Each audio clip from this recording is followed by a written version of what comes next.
कहीं तो फलकदार कर दिया जाए, हमें कहीं का तो हकदार कर दिया जाए। बची है एक ही सूरत सजर बचाने की, हर एक सांप को तलवार कर दिया जाए। जितने भी जाति और पाति और धर्म विशेष के लोग हैं, उनको सोचना पड़ेगा कि बिहार के अंदर बदलाव की स्थिति हम लोगों को पैदा करना है।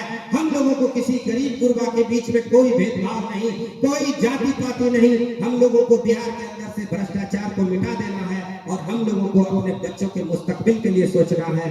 आप लोगों से हृदय से रिक्वेस्ट करता हूं, इस बात को बहुत गंभीरता पूर्वक सुने और समझें कि क्या जरूरत पड़ गई थी बिहार को बदलने की, क्या जरूरत पड़ गई थी लोगों को जगाने की।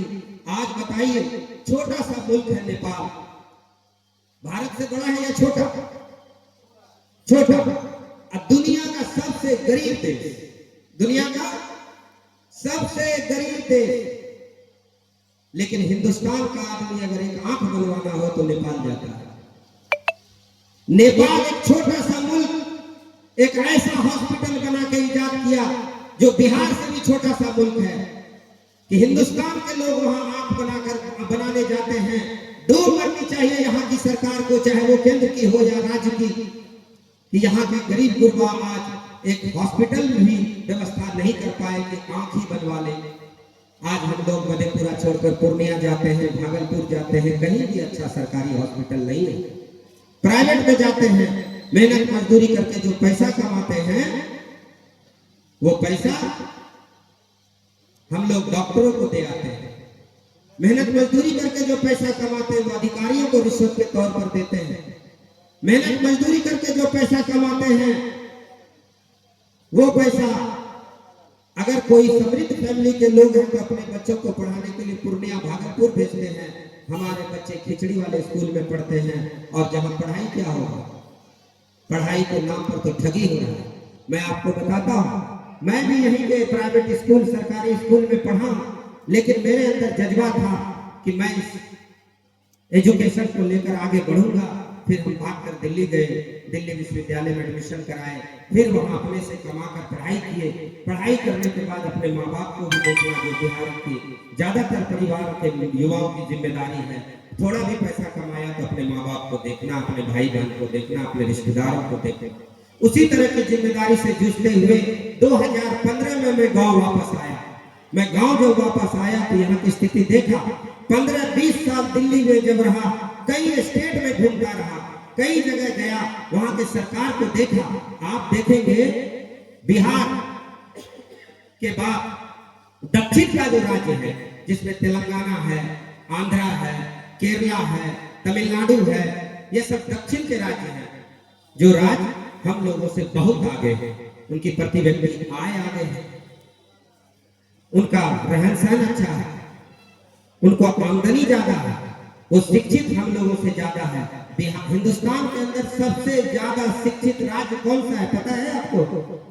बच्चा पढ़ने वाला जानता होगा, केरल सबसे ज्यादा शिक्षित राज्य। कौन सा? केरल। वहां इतनी पढ़ी लिखी जनता है, फिर भी 5 साल में सरकार को बदल देती है। और हम लोग इतने इमोशनल जनता है कि 25 से 35 साल हो गए हम लोग सरकार बदलने की नहीं सोच रहे हैं, सोए हुए हैं, उसी पे आसरा लगाए हुए हैं। और सारे नेताओं के बच्चे विदेश में उनके बच्चे पढ़ रहे हैं। सारे नेताओं के बच्चे अपने अपने बच्चियों की शादी कहां कहां करी पता है आपको? सारे के बच्चे विदेश में, सबका घर विदेश में, सबका पैसा स्विस बैंक में, और हम लोग वोट देने वाले गरीब यहाँ बैठे हुए हैं।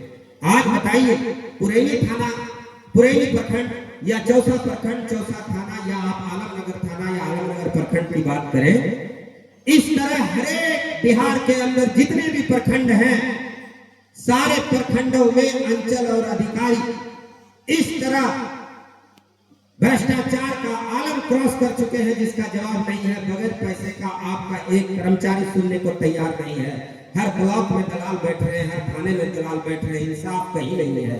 आप चले जाइए एसडीओ ऑफिस, आप डीसीएलआर में चले जाइए, आप एडीएम में चले जाइए, आप डीएम में चले जाइए, कहीं भी न्याय नहीं है।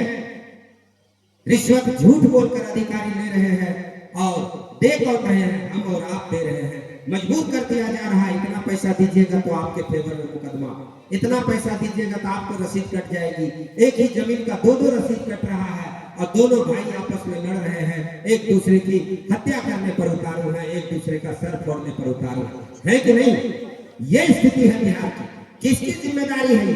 आज आपने शराबबंदी कानून लाया, बहुत अच्छे से लागू भी किया, ऐसा लागू किया अच्छे अच्छे इज्जतदार घर के लड़के जिनको आदत थी शराब बीड़ी सिगरेट की खाने की, वो लोग जेल में जेल चले।